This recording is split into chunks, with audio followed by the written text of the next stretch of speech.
Yo, guys, back with another video on the channel. I know I missed UFC Fight Night RoboCop versus Cannoneer, but I got a job, got to keep a roof over my head. So we're back with this fight prediction. We got Yadong versus Cejudo UFC Fight Night. In our first fight, we got Modestas Bukauskas versus Rafael Cuqueta.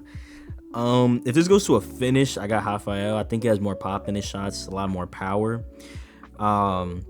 Bukauskas is a volume guy, and I think the grappling is even here, but I think Bukauskas is going to out-volume, outpace Rafael and get a decision here. I could see him just putting a crazy pace on Rafael here and, winning just based on scorecards. I don't think this goes to finish, but if it goes to finish and I got Rafael, he definitely has more power. Bukauskas is a little chinny, I think, but he's coming off a win. Rafael is coming off a loss. Momentum-wise, I'm just going to go Bukauskas, and I think he's more of a volume guy. So, yeah, that's my pick for that one. Who we got up here? We got, Nursultan Ruzabayev, whatever. Eric Moicano. I don't even think I need to talk about this one. This guy doesn't even have a profile picture. We're going to go Ruzabayev by grappling smudge. Fuck. He might be a striker. I don't even know. Call me a filthy casual if you want. Ricky Simon versus Javid Basharat. Okay, so I think the wrestling advantage. When I look at these fights, I try to go to who has more advantages. Sometimes that doesn't work, but that's how I like to look at it. Who has more advantages? I think the wrestling advantage goes to Ricky Simon. Striking definitely goes to Javid, right? Javid. I don't know, but I think the striking definitely goes to him. He has more volume, but I think Ricky Simon might have a little more power, so I'm gonna go with Ricky Simon. I know the wrestling I gave to Ricky Simon. I think the wrestling goes to Ricky Simon, but I could see this playing out as a Ricky Simon wrestle fuck, kind of like what Mario Batista did to Jose Aldo. I could see Ricky Simon going out there and just trying to lay on Javid Basharat for the entire 3 rounds of the fight. I'm going to go Ricky Simon pretty confidently, but if it's a finish, then maybe Javid Basharat just because he's a little bit more of a better striker. And now we got Mansour Abdul Malik versus Nick Klein. I don't know. Right here, I'm going to go Mansour, undefeated prospect. I think he's 7-0, right? Yeah, 7-0. He's a better wrestler and a better striker, and I feel like he has more power. Now, Nick does have a ton of submissions in his resume. If you look at his resume, he has a lot of submission wins, so that's obviously going to be his go-to, what he's going to try to do in this fight. But I'm sure Mansour is preparing for that. As far as I'm concerned, Mansour has a lot more power. And I could just see Mansour stopping all of the takedown attempts, because that's what Nick's gonna try to do. He's gonna try to get a takedown and then pull submissions from his back or whatever. So I could just see Mansour going out there, stuffing all the takedowns, good sprawls or whatever he needs to do to stop the takedowns, keep the feet, keep the fight on the feet, and knock out Nick. So that's why I see this one going. Could be wrong, but I think this one is my most confident pick of the card. I think this one's a lock for sure. We got Sexy Man Andre Philly versus Melquiziel Costa. Alright, so like I said, I like to go off of who has the most advantages, and I feel like every single advantage that there is goes to Andre Philly, except the wrestling. I think Philly has much better striking compared to Mezaquel. He's a little sloppy on the feet. Costa is. He's kind of sloppy. I think I could just see Philly going out there, stuffing all the takedowns, keeping it on the feet, and piecing him up. Not knocking him out. I don't think he's going to knock him out, but I do think he'll go on the feet, stay on the feet, piece him up, and get a decision win. Andre Philly is a little chinny, though, so watch out for that. He is a teeny weeny bit chilly. Fuck chinny. He's chinny. Okay. Yeah, I got Andre Philly winning by decision here. If it's a knockout, then it goes to Costa because Andre Philly's chinny. All right, moving on. So, Ion Cutelaba versus Ibo Aslan. All right, so right here, I think Ion definitely has more experience. I think Ion has a ground and pound TKO against Khalil Roundtree, which is actually a really good win when you look at it. Some people rate Khalil kind of highly just off of the Pereira fight, or some people don't. But I think that's a good win. It's a ground and pound TKO against Khalil Roundtree. That is a really good win. He's fought really good competition also, and he definitely has experience, but he's also been KO'd a lot of his career.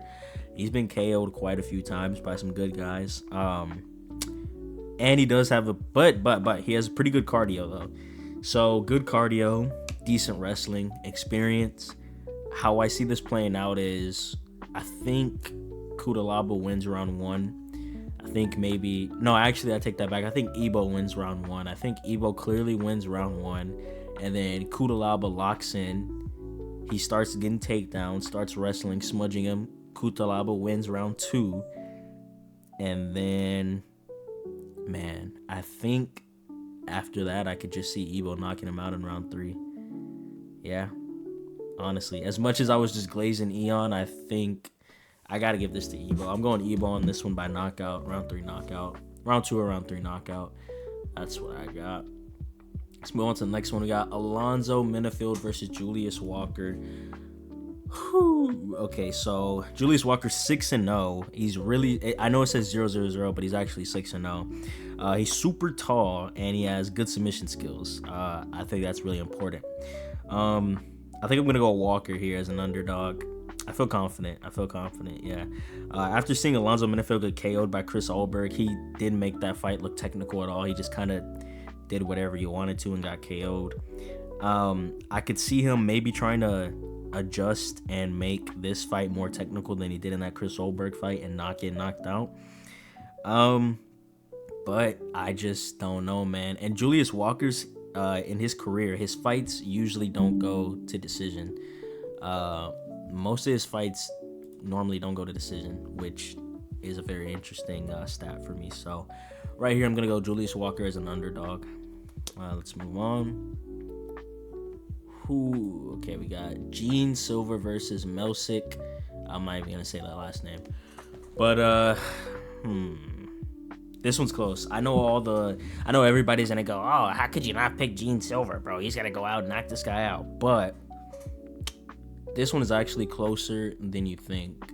There's going to be no grappling in this. There's going to be a pure striking matchup.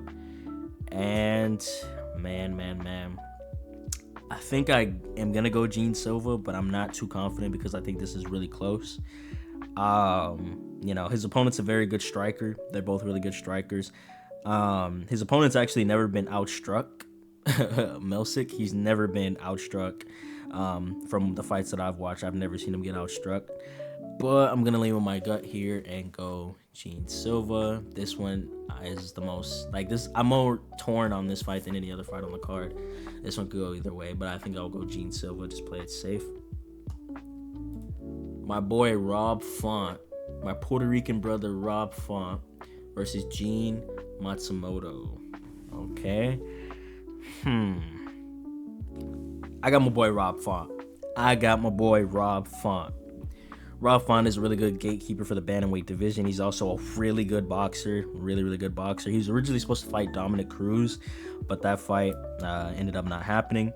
I think Rob has every advantage here in terms of striking. I mean, he has the power, the speed, the volume. He's got everything in terms of striking. Now, Gene he obviously has the wrestling advantage, but this is another one where I could see Rob stuffing the... Fuck, man, I don't know. Can I see Rob stuffing the takedown? Oh, man. He was letting Corey Sandhagen take him down. And who's the other guy fighting?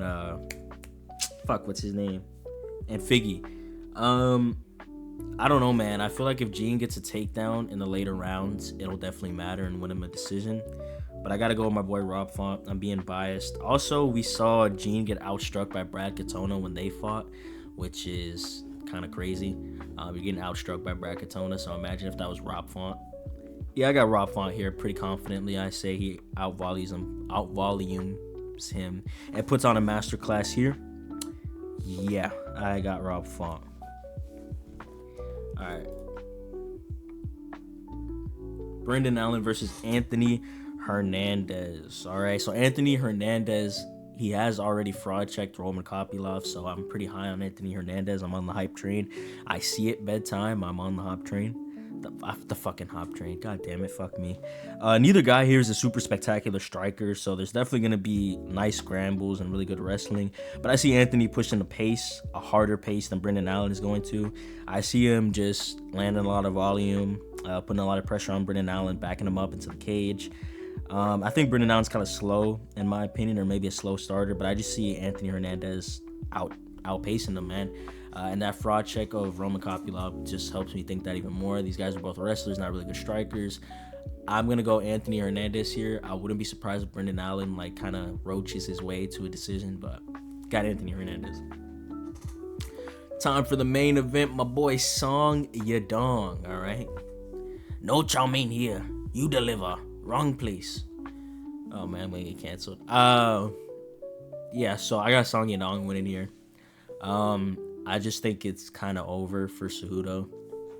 When I was imagining how you could rebuild Cejudo, I was not thinking to put him up against Song Yadong. I was thinking maybe give him a filler fight, maybe someone a little lower in the rankings than Song Yadong, and then you can give him Yadong after that if he wins. But let's see. I just got to go Song Yadong with the KO. Song Yadong is also 10 years younger than about 10 years younger than Cejudo is.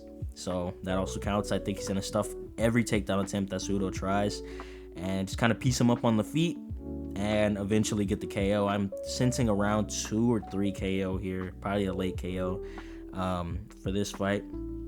Yadong has every advantage except for the wrestling. Cejudo is obviously more experienced. He's a former champ, but I think it's Song Yadong's time, and I just think it's kind of over for Cejudo.